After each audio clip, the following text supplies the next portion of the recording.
রবের আদেশে তারা এই কাজটা করেন।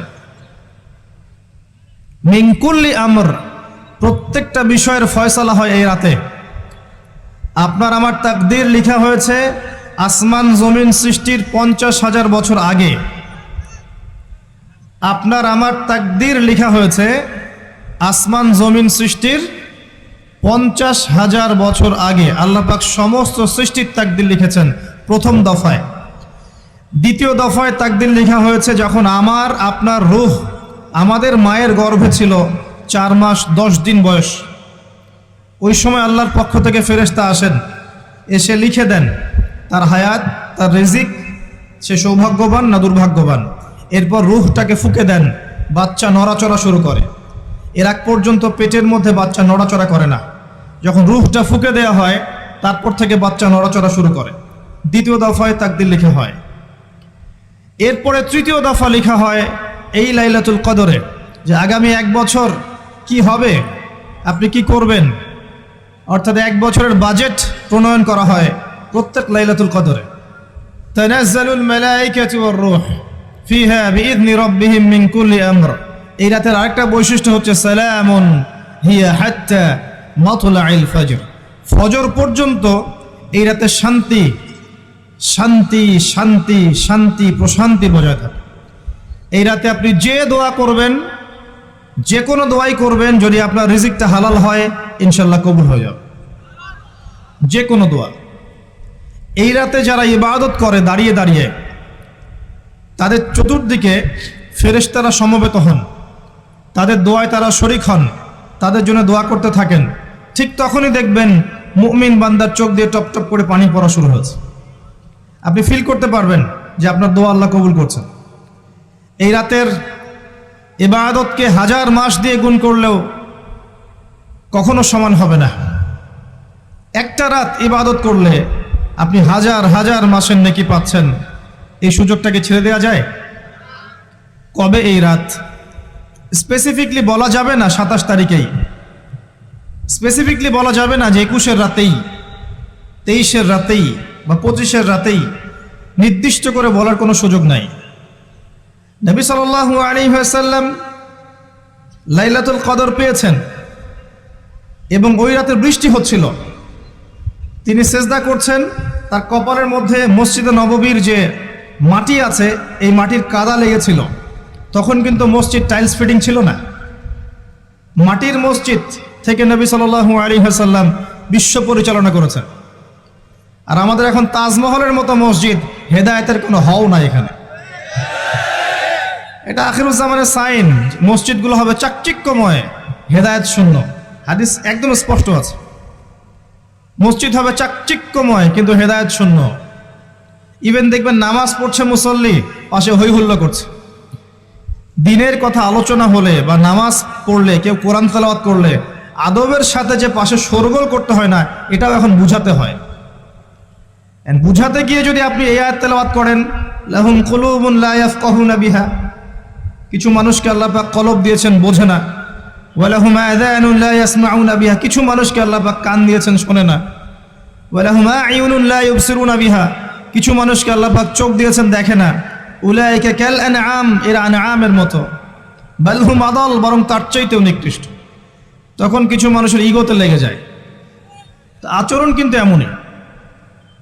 কোরআন যেখানে তেলাওয়াত করা হচ্ছে, নবীর হাদিসের কথা বলা হচ্ছে, সেখানে উঁচু স্বরে কথা বলা জায়েজ নেই। নামাজ পড়ছে একজন ব্যক্তি, সে আল্লাহর সাথে সরাসরি কথা বলছে, তার পাশে কথা বলা জায়েজ নেই। এমনকি নামাজরত ব্যক্তির পাশে কোরআন তেলাওয়াত করাও জায়েজ নেই। আমি কথা কি বুঝতে পারছেন? একজন ব্যক্তি নামাজে দাঁড়িয়েছে, আল্লাহর সাথে কথা বলছে, পাশে আপনি কোরআন তেলাওয়াত করতে পারবেন না জোরে জোরে। মনে মনে করতে হবে, করতে চাইলে মনে মনে করতে হবে। অনেক সময় মসজিদের ভিতরে দেখবেন নামাজ পড়া হচ্ছে, শোরগোল করছে। নবী সাল্লাল্লাহু আলাইহি ওয়াসাল্লাম বলেছিলেন আখিরুজ জামানে, তিরমিজিতে আছে হাদিসটা, আখিরুজ জামানে ইসলামের নামটুকু থাকবে, ইসলামের প্রকৃত বিষয়গুলো থাকবে না। কোরআনের মাসহাফ থাকবে, যে মাসহাফ, কোরআনের মাসহাফটা থাকবে, এর শিক্ষাগুলো থাকবে না। মসজিদগুলো হবে চাকচিক্যময় কিন্তু মসজিদ হবে হেদায়েত শূন্য। আর চতুর্থ লাইনটা আরো ভয়ঙ্কর। 4 নম্বর লাইনে গিয়ে নবীজি বলেছেন সাল্লাল্লাহু আলাইহি ওয়াসাল্লাম, আসমানের নিচে জমিনের উপরে আল্লাহর সবচেয়ে নিকৃষ্ট সৃষ্টি হবেন এক শ্রেণীর আলেম, যাদের থেকে ফিতনা ছড়াবে এবং তাদের দিকেই ফিতনা ফিরে আসবে। তিরমিজির মধ্যে হাদিসটা আছে, যে কোনো আলেমকে জিজ্ঞাসা করে এটা কোন শ্রেণীর আলেম, এটা বোঝার জন্য আপনার পিএইচডি করার দরকার নাই। যারা দিনকে দুনিয়ার বিনিময়ে বিক্রি করেছে তারাই সেই শ্রেণীর আলেম। যারা সত্য কথা বলতে ভয় পেয়েছে তারাই সেই শ্রেণীর আলেম। যারা সত্যকে মিথ্যার সাথে মিশ্রিত করেছে তারাই সেই শ্রেণীর আলেম। এবং যারা ইসলামের নামে উম্মাকে শতদা বিভক্ত করে দিয়েছে এরাই সেই শ্রেণীর আলেম। নবী করিম সাল্লাল্লাহু আলাইহি ওয়াসাল্লাম বলেছেন, লাইলাতুল কদর আমি পেয়েছি, কপালে কাদা মাটি ছিল, বৃষ্টি হচ্ছিল, তার মানে ওই রাতে বৃষ্টি হতে পারে, ওই রাতে বৃষ্টি হতে পারে। লাইলাতুল কদর আলামত, রাতের বেলা বৃষ্টি হতে পারে। বৃষ্টি হয়েছে, তিনি নামাজ পড়েছেন, কপালের মধ্যে কাদা লেগেছিল, তিনি বের হয়েছেন, সাহাবীদেরকে বলবেন কোন রাতটা লাইলাতুল কদর, আজকের রাতটা লাইলাতুল কদর, এটা বলতে বের হয়েছেন। বের হয়ে দেখছেন দুজন মুসলিম আপোষে ঝগড়া করছে। লিসেন টু মি, দুজন মুসলিম আপোষে ঝগড়া করছে। আমরা বলি না যে মুসলিমদের মাঝে ইখতিলাফগুলো রহমত, আমরা বলি না? দুজন মুসলিম আপোষে ঝগড়া করছে। এই কাজটার কারণে আল্লাহ রাব্বুল আলামিন নবী সাল্লাল্লাহু আলাইহি ওয়াসাল্লামের হৃদয় থেকে এই কথাটাকে তুলে নিলেন। তিনি আর বললেন না এক্স্যাক্টলি কোন রাতে লাইলাতুল কদর ছিল, তিনি বলতেই বেরিয়েছিলেন যে কোন রাতে লাইলাতুল কদর ছিল। আমাদের ইখতিলাফের কারণে আমরা সেই নির্দিষ্ট রাতটাকে হারিয়ে ফেলেছি। তবে এর মধ্যেই খায়ের আছে, এর মধ্যেই কল্যাণ আছে। আরবিতে একটা প্রবাদ আছে, কুল্লু শার ইউজাদু ফিহিল খায়র, প্রত্যেকটা অকল্যাণের পিছনেই কোনো না কোনো কল্যাণ আছে। নির্দিষ্ট করে বলে দিলে আমরা বাকি রাতগুলো জাগতাম না। নবী সাল্লাল্লাহু আলাইহি ওয়াসাল্লাম এখন বললেন যে আমাকে ভুলিয়ে দেওয়া হয়েছে কোন রাত, তোমাদের ঝগড়ার কারণে, অতএব তোমরা শেষ দশকের বিজোড় রাতগুলোকে তালাশ করো। শেষ দশকের বিজোড় রাত বলতে 21-এর রাত, 23-এর রাত, 25, 27, 29, এই 5টা রাতের যে কোনো একটা লাইলাতুল কদর। এই রাতে ইবাদত করলে এত নেকি হচ্ছে, কারণটা কি? রাত আর দিন কি ডিফারেন্ট কিছু? প্রত্যেক রাতেই কিন্তু আল্লাহ পাক প্রথম আসমানে নেমে আসেন, প্রত্যেক রাতে, শুধু শবে বরাতের রাতে নয়, শুধু নিসফে শাবানের রাতে নয়, কিন্তু প্রত্যেক রাতেই আল্লাহ পাক প্রথম আসমানে নেমে আসেন। তিনি কিভাবে নেমে আসেন এটা ব্যাখ্যা করার দরকার নেই আমাদের। আল্লাহ পাক বলেছেন নেমে আসি, বাস আসি। কারণ সবকিছু আমরা যুক্তি, বিজ্ঞান, দর্শন দিয়ে প্রমাণ করতে পারবো না। পারবো? সায়েন্সকে জিজ্ঞাসা করেন যে স্বপ্নের ব্যাখ্যা কি, ঘুম কাকে বলে, আত্মা কাকে বলে, আত্মা কঠিন না তরল না বায়বীয়, পারবে সায়েন্স ব্যাখ্যা করতে? কবরের আযাব কি, জিন জাতি কি, জিন জাতি কাকে বলে, জিন জাতি কেমন দেখতে, মালায়েকা কেমন, তারা কিভাবে কাজ করে, তাদের ফাংশন কি, তারা কি ব্যাখ্যা করতে পারবে? আমাদের একটা চেতনা তৈরি হয়েছে, সায়েন্স যা বলবে তাই সত্য। এই চেতনা পুরোপুরি সত্য নয়। কোরআন এবং সুন্নাহ, আল্লাহ এবং তার রাসূল যা বলবেন সেটাই চূড়ান্ত সত্য। এর বাইরে সত্য মিথ্যার চূড়ান্ত কোনো মানদণ্ড নাই। হ্যাঁ, সায়েন্সের ভিত্তি আমরাই দিয়েছি, এটা অমুসলিমরা দেয়নি, এর ভিত্তি মুসলিমরা দিয়েছে। পরবর্তীতে এরা এর উপর ঘষা মাজা করেছে। এখন সায়েন্টিফিক এবং টেকনোলজিক্যাল রেভলিউশন আসছে পশ্চিমা সভ্যতা থেকে। এই সভ্যতার ধারক বাহক ছিলাম আমরা। সভ্যতা এদের দ্বারা শুরু হয়নি, সভ্যতা নবীদের দ্বারা শুরু হয়েছে। তো সবকিছু সায়েন্স দিয়ে ব্যাখ্যা করা যাবে এমন নয়, কারণ সায়েন্সের সীমাবদ্ধতা আছে, আল্লাহর জ্ঞানের কোনো সীমাবদ্ধতা নাই। তো আল্লাহ নেমে আসেন, ব্যাস নেমে আসেন। নেমে এসে আল্লাহ পাক কি বলেন? আল্লাহ পাক 3টা কথা বলেন। রাতের শেষ অংশ, রাতকে ভাগ করেন। যদি 6টার সময় রাত শুরু হয়, রাত কিন্তু রাত 12টায় শুরু হয় না, সূর্য ডুবে গেলেই রাত শুরু হয়, এটাই ইসলাম। এখন 6টা থেকে আপনি এই 5টা পর্যন্ত সময়টাকে 3 ভাগে ভাগ করেন। শেষের অংশ ধরে নেন যে 1টা থেকে 5টা, কথার কথা আমি এস্টিমেট করলাম, এই সময়টুকুতে আল্লাহ রাব্বুল আলামিন কাছে নেমে আসেন প্রথম আসমানে, অর্থাৎ তার রহমত নিকটবর্তী হয়। এবং তিনি আহ্বান করতে থাকেন তিনটা জিনিস। এক, কে আছো আমার কাছে কিছু চাইবে, যা চাইবে আমি তাই দিব।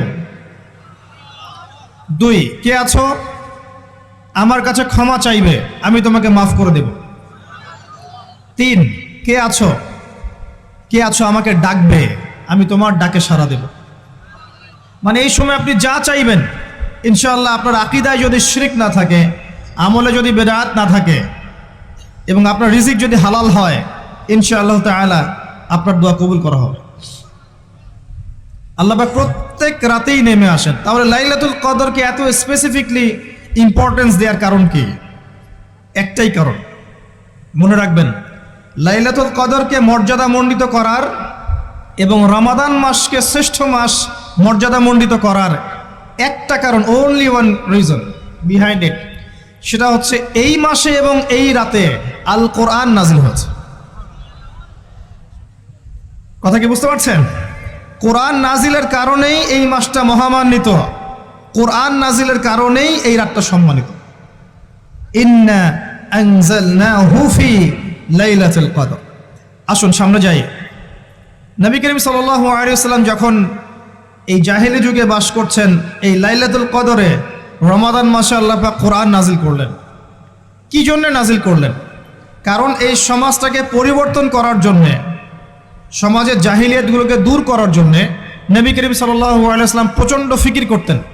কি করা যায়, কি করলে মানুষগুলো শিরক ছেড়ে দিবে, কি করলে সুদ বন্ধ হবে, কি করলে মাদক থেকে মানুষ দূরে থাকবে, কি করলে নারীর সম্মান বৃদ্ধি পাবে। তিনি ভাবতেন কিভাবে গোত্রীয় হানাহানি বন্ধ করা যায়, তিনি এগুলো ভাবতে থাকতেন। হেরা গুহায় বসে তিনি এগুলো ভাবতেন কি করা যায়। যুবক বয়সে তিনি হিলফুল ফুজর তৈরি করেছেন এগুলো সমস্যা দূর করার জন্য, কিন্তু পরিপূর্ণরূপে সফল হয়েছেন বলতে পারি না আমরা, কারণ তখন ওহী আসেনি। এই ভাবতে ভাবতে ভাবতে ভাবতে একদিন এক রাতে তার কাছে আল্লাহর পক্ষ থেকে কোরআন নাজিল হলো। সূরা আলাকের প্রথম 5টা আয়াত, বিসমিল্লাহির রহমানির রহিম, ইকরা বিসমি রাব্বিকাল্লাযী খালাক। পড়ুন আপনার রবের নামে, যিনি আপনাকে সৃষ্টি করেছেন। খালাকাল ইনসানা মিন আলাক, যিনি মানুষকে সৃষ্টি করেছেন জমাট বাঁধা রক্তপিণ্ড থেকে। আমরা সবাই জমাট বাঁধা রক্তপিণ্ড ছিলাম মায়ের পেটে। আজকে আমরা আল্লাহ দ্রোহী হয়েছি, কিন্তু আমরা পেটের মধ্যে এতটুকু জমাট বাঁধা রক্তপিণ্ড ছিলাম। সূরা ইয়াসিনের মধ্যে আল্লাহ পাক এই কথাটা বলেছেন, তোমাদেরকে তো নুতফা থেকে সৃষ্টি করেছি, ফাইদা হুয়া খসিমুম মুবিন, যখন সে বড় হয়েছে সুস্পষ্টভাবে আল্লাহর বিরুদ্ধাচরণ করছে। ঈদের যে শপিংটার কথা বলছি, এটা এই কারণে বলছি, লাস্টের দশকে আমরা ঈদের শপিংয়ে বেশি ব্যস্ত থাকি, এতে করে লাইলাতুল কদরটা আমরা হারিয়ে ফেলি। লাস্টের দশক আমরা হয় ইতেকাফ করব, না হলে বাসায় নামাজ পড়বো, পরিবারবর্গকে নিয়ে রাত জাগবো। পারা যাবে ইনশাআল্লাহ? তারাবির নামাজ তো পড়বোই ইনশাআল্লাহ জামাতে। এবং আপনি 20 পড়েন আর 8 পড়েন, আপনি নামাজের কোয়ালিটিটাকে ভালো করার চেষ্টা করেন, নামাজের কোয়ালিটিটাকে বেস্ট করেন, ধীরে ধীরে তেলাওয়াত করেন, ধীরে ধীরে রুকু সেজদা করেন, নামাজটাকে এনজয় করেন, সময় নিয়ে, টাইম নিয়ে, 2 ঘন্টা সময় লাগুক, 3 ঘন্টা সময় লাগুক, এনজয় করে নামাজ পড়েন। আল্লাহ পাক তৌফিক দান করুন। এরপর শেষ রাতে আবার ওঠেন, পরিবারবর্গকে নিয়ে নামাজে দাঁড়ান, একসাথে জামাত করে নামাজ পড়েন, পরিবারে নফল নামাজ পড়েন, বাসায় বরকত হবে ইনশাআল্লাহ। আরে বাহ।